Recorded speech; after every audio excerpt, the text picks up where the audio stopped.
अस्सलाम वालेकुम। ये पेपर डिस्ट्रीब्यूशन है, मार्क्स डिस्ट्रीब्यूशन है कि आपको जो पेपर दिया जाएगा उसमें टोटल मार्क्स 85 मार्क्स का थ्योरी का पेपर होगा और 15 नंबर का प्रैक्टिकल है जो कि सेकंड ईयर में होता है। टोटल मार्क्स 85 हैं। इसमें पहले क्वेश्चन में 70 एमसीक्यूज, मल्टीपल चॉइस क्वेश्चन 17, हर सवाल का एक नंबर, टोटल मार्क्स 17, इसमें कोई चॉइस नहीं है। 17 क्वेश्चन होंगे और 17 ही आपको करने होंगे।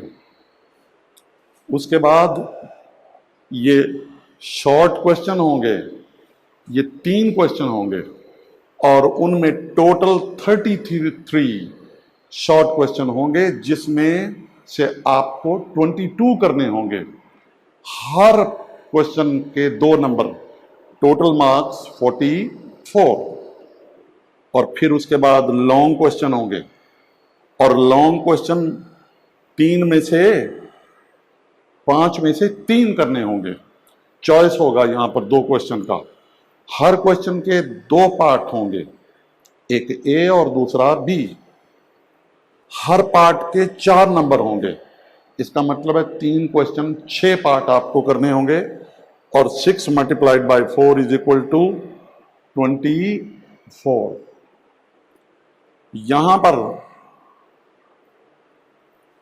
इसका टाइम 20 मिनट है। इसमें हर सवाल को हल करने के लिए 88 मिनट्स दिए जाते हैं और इसमें 6 पार्ट हल करने के लिए मेरा ख्याल है 90 मिनट्स दिए जाएंगे। ये इस तरह मिला के शायद 3 घंटे बनते हैं। लेकिन इसमें असल बात क्या है, कॉलेज में आने से पहले आपको चैप्टर वाइज एमसीक्यूज मिलेंगे। आमतौर पर होता क्या है कि बच्चा किताब के एमसीक्यूज रट लेता है, लेकिन उधर आप जाएंगे इम्तिहान में वो एमसीक्यूज को चेंज किया हुआ होगा और उसका जवाब वो नहीं होगा जो किताब में होगा। आप अनसीन का मतलब है चैप्टर के अलावा, बड़ी ये जुम्मा बाजार बना हुआ है ये गोलबाग, वहाँ पर एमसीक्यूज आपको मुख्तलिफ कंपनियों के मिल जाएंगे। 10-10, 12-12, 15-15 एमसीक्यू चैप्टर पढ़ने के बाद, चैप्टर पढ़ने के पहले नहीं, चैप्टर पढ़ने के बाद आपको वो एमसीक्यूज की किताब मिल जाती है। ओल्ड बुक से ले लें, कोई ले लें, सस्ती से सस्ती ले लें और उनको तैयारी करें। शुरू में आपको इतने ज़्यादा नहीं आते होंगे, लेकिन अगर 20 एमसीक्यूज में से कम आपको 10 आते होंगे, 10 नहीं आते होंगे, उन पर निशान लगा लें। और उनकी खूबसूरती ये है कि उनके पीछे चैप्टर के आखिर में या बुक के आखिर में आंसर दिए हुए हैं, वो खुद आप चेक कर सकते हैं कितने गलत हैं कितने, और जो गलत हुए हैं उन पर निशान लगा लें कि ये एमसीक्यू मैंने पहले हल सही नहीं किया। तो इस तरह क्या होगा, आपका एप्टीट्यूड, आपकी काबिलियत, आपकी सलाहियत, अनसीन एमसीक्यूज को अटेम्प्ट करने की सलाहियत बढ़ जाएगी। और अच्छा स्टूडेंट, मेरिट पे आने वाला स्टूडेंट एक भी एमसीक्यू गलत नहीं करता, वो 17 में से 17 नंबर ले लेता है। और बोर्ड वाले भी या प्रोफेसर साहिबान जब पेपर बनाते हैं उनको ये कहा जाता है, ओ अल्लाह के बंदो, ये समझो तुम्हारे बेटे तुम्हारी बेटियां इम्तिहान दे रही हैं, वो किताब वाले या, लेकिन जब आप किसी एंट्री टेस्ट के लिए जाएंगे वहाँ किताब वाले बहुत कम होंगे और अनसीन होंगे। ये मैंने आपको एक फ़र्क नहीं बताया कि मैट्रिक के बाद आपको आसानी से किसी न किसी कॉलेज में दाखिला मिल जाएगा, लेकिन एफएससी के बाद जहाँ कहीं भी जाएंगे वहाँ एंट्री टेस्ट देना पड़ेगा। और एंट्री टेस्ट में अक्सर होते हैं एमसीक्यूज कौन से, अनसीन, और वहाँ पर कंसेप्ट इस्तेमाल होगा, रटा इस्तेमाल नहीं होगा। उसके बाद आ गए जी short question, reasoning with logic. मसलन evaporation is a cooling process, why? How, आपको बताना पड़ेगा कि जी इसमें मालिक्यूल हैं और निकलते हैं हाई एनर्जी मालिक्यूल।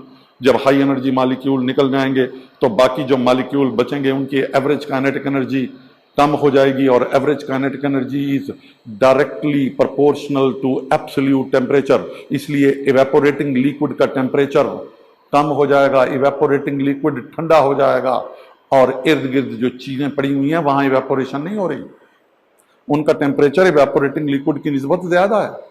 और हीट का मसला क्या है, डेफिनेशन बताती है कि हीट फ्लो करती है from hot body to cold body due to temperature difference. उस वक्त तक मूव करती रहेगी जब तक कि दोनों का टेम्परेचर बराबर ना हो जाए या उनके दरमियान थर्मल इक्विलिब्रियम ना कायम हो जाए। शॉर्ट क्वेश्चन में ये क्रूशल पार्ट है किसका, पेपर का। अक्सर स्टूडेंट के नंबर कटते हैं इन्हीं शॉर्ट क्वेश्चन की बुनियाद पर। अगर आपका शॉर्ट क्वेश्चन वाला पोर्शन अच्छा हो जाए, मैं दावे से कहता हूं कि आपके नंबर 80 या 85, और अगर 90 और 90 से ऊपर आ गए हैं तो वो तो एक बहुत बड़ी चीज़ है। क्यों कि आमतौर पर लैंग्वेजेस में नंबर कम आते हैं तो ये साइंस सब्जेक्ट कंपनसेट करते हैं किनको, खास तौर पर उर्दू को। इंग्लिश में भी लोग नंबर ले लेते हैं। मैंने कहा जी आपने 22 करने हैं, स्टूडेंट क्या करता है 25 कराएगा, 26 कराएगा। क्यों?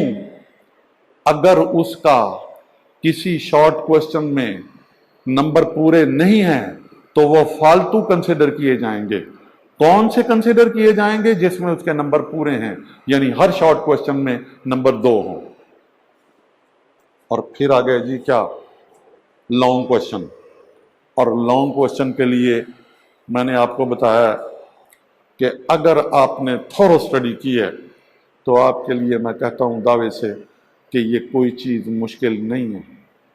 और ये क्या है, किताब में अगर कोई टॉपिक डिस्कस किया हुआ है उसमें 4-5 लाइनें लिखी हुई हैं, हर लाइन में वो 1 या 2 पॉइंट बताएगा, और आपको पता होना चाहिए कि ये इस लाइन में ये पॉइंट है, ये बता रहा है, ये इस तरह है। आप उनके पॉइंट्स बता लें, ये वो क्या है कि उसके आप बुलेट्स बना लें। वो हेडिंग के साथ, टॉपिक की हेडिंग के साथ अगर पॉइंट वाइज लिखे जाएंगे, एग्जामिनर को पता होगा कि इसने बुक के मुताबिक सारा सब्जेक्ट मैटर वही है, मटेरियल वही लिखा है जो इसने जो किताब में दिया हुआ है।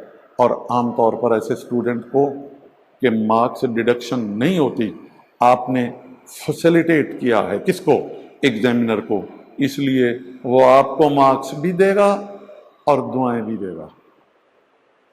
ये एक डिस्ट्रीब्यूशन थी जी किसकी, केमिस्ट्री के मार्क्स की या पेपर्स की।